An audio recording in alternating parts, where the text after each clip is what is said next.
Yo, what is going on, guys? Welcome back to another video. Today we're going to be doing another turbo mock. Now if you guys are brand new to the channel, what we do here is turbo mocks. Essentially what I do is I rapid fire a mock draft off to you guys. I take about 10, 15, 20 seconds to explain each pick. That way I'm not taking up too much of you guys' time and I can streamline my information straight to you guys. I don't want to steal 30 minutes of you guys' day, so I like to keep it quick. That way we can get right into it. All right, so first things first, we're not using PFF. We've been using PFF in the past. We just like to switch it up a little bit here and there. So first on the clock, we have Carolina.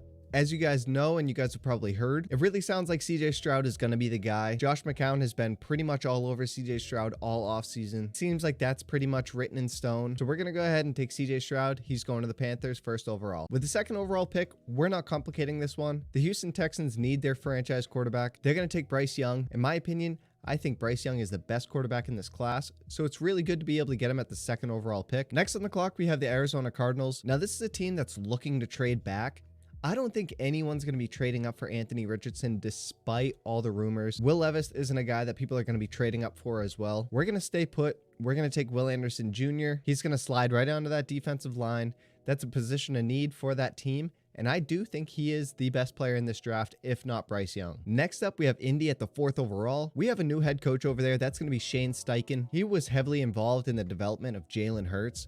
We're going to give him a similar type of player. Anthony Richardson's going to be the quarterback of the future for them. Let's see if Shane Steichen can develop him. He is very raw as a passer and as a pure quarterback, but the upside is immense. We've seen Steichen do it with Jalen Hurts. Let's see him do it with an even better prospect in Anthony Richardson. We're on the clock with the Seattle Seahawks. This is a team that could go in a bunch of different directions. I'm a big fan of Christian Gonzalez. We have been taking Tyree Wilson here. Knowing Pete Carroll, he's going to go for one of these athletic freaks. We're going to switch it up and go Christian Gonzalez here. I know they have Tariq Woolen, but they're going to get the best cornerback prospect in this entire draft at the 5th overall. Everyone has been taking Tyree Wilson here to the Seahawks. We're going to switch it up. We're going to have a little bit of fun here. I think Christian Gonzalez is worth a top 5 pick anyway, so let's just do it and see what happens. We're on the clock with the Lions at the 6th overall. Dan Campbell just came out and said that he talked with Jalen Carter. Sounded like he had a good interview with him. He said that he learned a lot of interesting things. I don't know what that means. Maybe I'm reading too deep into it, but it sounded like he liked the player. We're going to take him here because he is a top 5 player in the draft. Now, he does have a lot of weird character concerns, but maybe Dan Campbell just doesn't care. Who knows? Come draft day, he might slide even farther because of those character concerns, but I think this is a really good fit. This is a position of need for Detroit. The Raiders just signed a contract with Jimmy G for 3 years. Now, that doesn't mean that they're tied to him for 3 years. We're going to take a rookie quarterback. That's going to be Will Levis. He can sit there for a year, maybe 2, sit behind Jimmy G and just learn. He's going to be on that Trey Lance career arc. Hopefully, he can play sooner than later, but I think Will Levis is someone who will benefit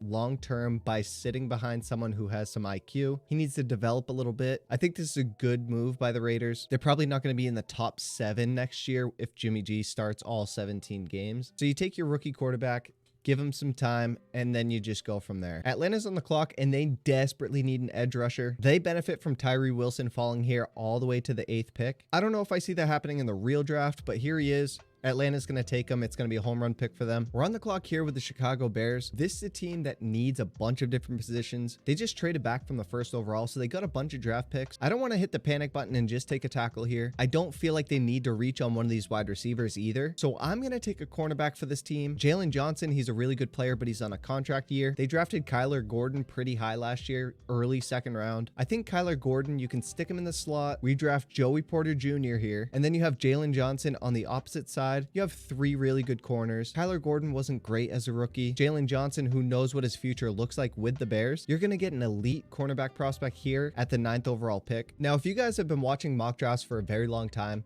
Bijan Robinson has been mocked to the Eagles at the 10th overall since all the way back in like December. We're going to take him here just for the experiment. Now, if you think about it, do you really think that Kenneth Gainwell and Rashad Penny are going to take this team to the promised land? Probably not.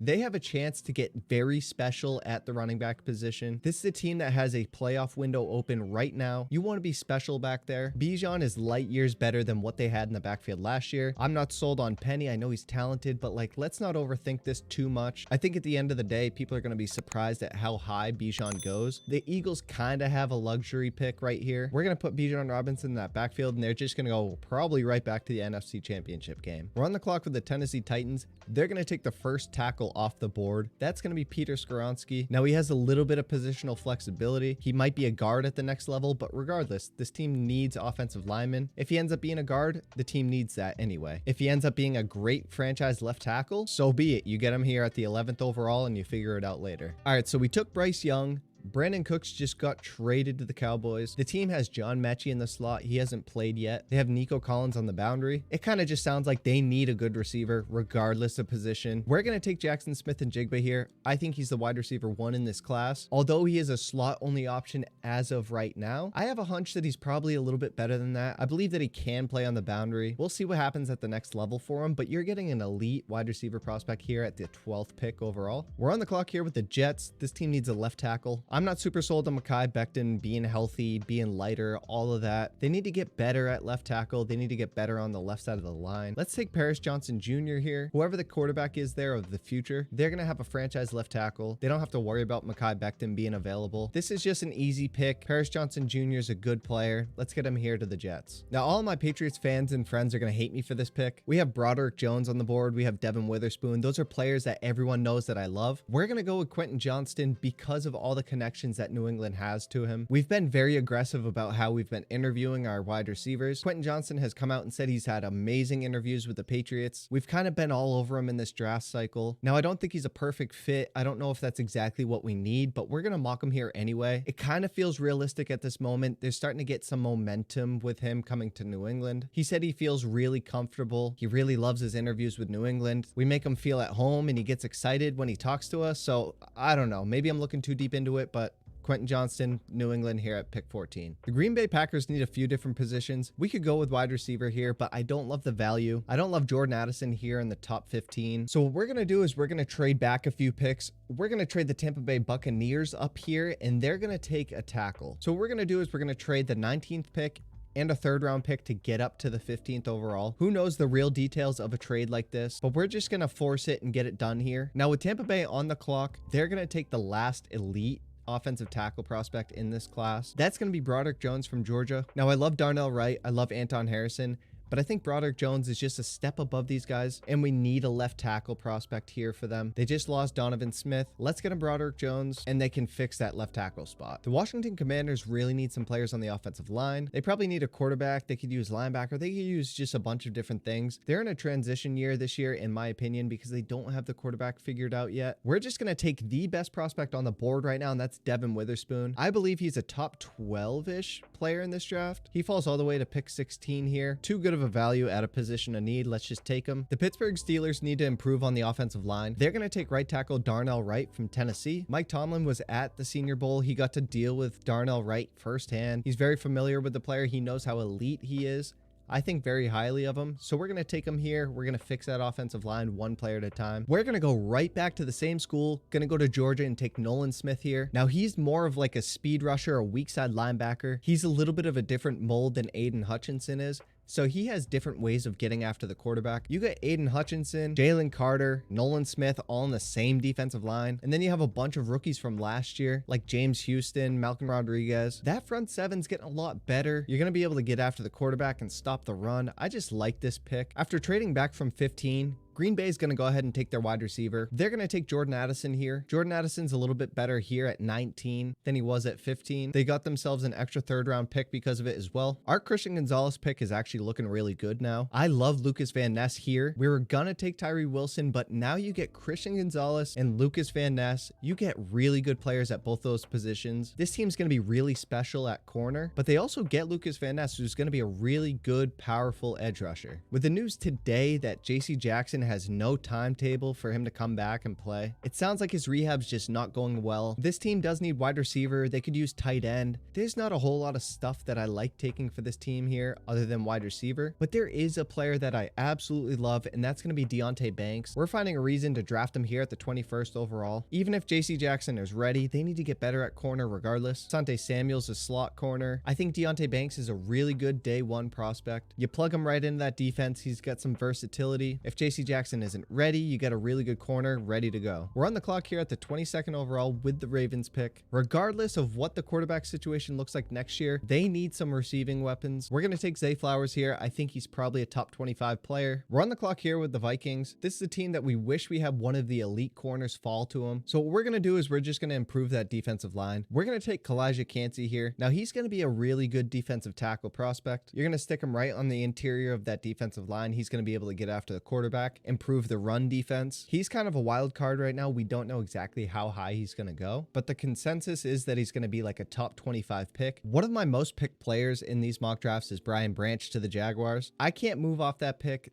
They just need that kind of player. He's going to be a playmaker on the defense who can play slot, free safety, strong safety. He can play in the box a bit. He just doesn't miss tackles. He forces turnovers. He's just a beast. Now with the addition of Darren Waller, Paris Campbell, the extension of Darius Slayton, as well as Sterling Shepard, that receiving core is okay. It definitely needs improvements, but we can wait at least one round to get them a wide receiver. We're going to take the Giants and offensive lineman. That's going to be John Michael Schmitz. We're going to get a center for Daniel Jones. You have Andrew Thomas at left tackle, Evan Neal at right tackle. Then you have John Michael Schmitz, who's a really good interior offensive lineman prospect. You just get better on that offensive line. That team has been terrible on the offensive line for a while now. We're on the clock here with the Dallas Cowboys. This team has a sneaky need at corner. Trayvon Diggs is up on a contract year here. They did just get Stephon Gilmore, but who knows what his future looks like. He is playing at a high level right now, but you got to start thinking of the future. We're going to take Cam Smith here. He kind of fits in that mold. He's kind of like a swaggy, aggressive corner. He'll fit right in with Trayvon Diggs. He went to the same school as Stephon Gilmore. They're going to have elite secondary now, and that's really good for that defense. The Buffalo Bills are a team that just lost Tremaine Edmonds. They need a Mike linebacker, and the best one in this class is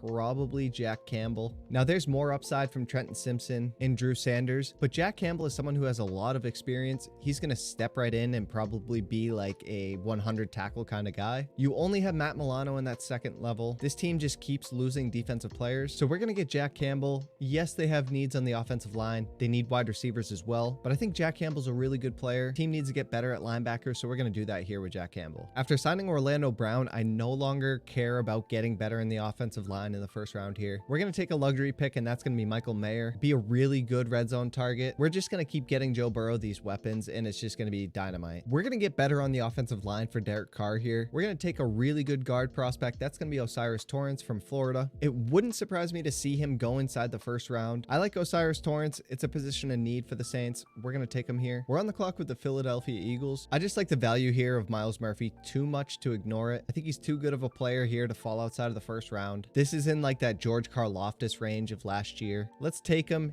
He's more of a hands in the dirt defensive end. I really like how the Eagles' first round panned out, regardless of how you feel about the Bijan pick. I don't know if I have faith in Lucas Niang being a good right tackle. They get Jawan Taylor. We're going to get him DeJuan Jones here at the right tackle spot. He's a monstrous man. He's going to step right in and probably start over Lucas Niang. His ceiling is sky high. We're getting Mahomes a really good offensive line here. That's really all he needs. He doesn't even need weapons. He knows how to win without the weapons. Let's just protect him a little bit here with DeJuan Jones. All right, so real quickly, what did we do in this draft? CJ Stroud goes first overall to the Panthers. Anthony Richardson goes to the Colts. We take Christian Gonzalez higher than we ever have. He goes 5th overall to the Seahawks. The Chicago Bears take Joey Porter Jr. We take Bijan Robinson in the top 10. I know the Eagles don't typically work in this fashion. Howie probably won't do this regardless, but it's a lot of fun. He's a top 10 player for me. The Patriots take Quentin Johnston because of all the rumors, all the communication between the two. Tampa Bay trades up for Broderick Jones. And then after trading back, the Packers take Jordan Addison. We didn't like the value or the fit for any of the wide receivers here for the Chargers, so we took Deonte Banks. Cam Smith goes to the Cowboys. I really like the fit. He's got the tenacity. He's kind of like another Diggs. We replaced Tremaine Edmonds with Jack Campbell. Michael Mayer goes to the Bengals. And then DeJuan Jones fills out that right tackle spot. Patrick Mahomes is going to love that. We need to protect that man at all costs. All right, so hopefully you guys enjoyed the mock draft. We like to try new things. We never like to do the same thing over and over again. We're trying to predict the unpredictable here. That's what these mock drafts are all about. We want to see as many scenarios as we can. You can't get too married to any of these prospects. The draft is so unpredictable, so we like to have fun with these mock drafts. Don't take my picks too serious. If you don't like the players that I took for your team, maybe you'll like them in the next draft. So if you guys did enjoy the video, consider leaving a like. If you guys enjoy the frequent college-related content, I suggest you hit the subscribe button down below, and I'll catch you in the next one. Peace.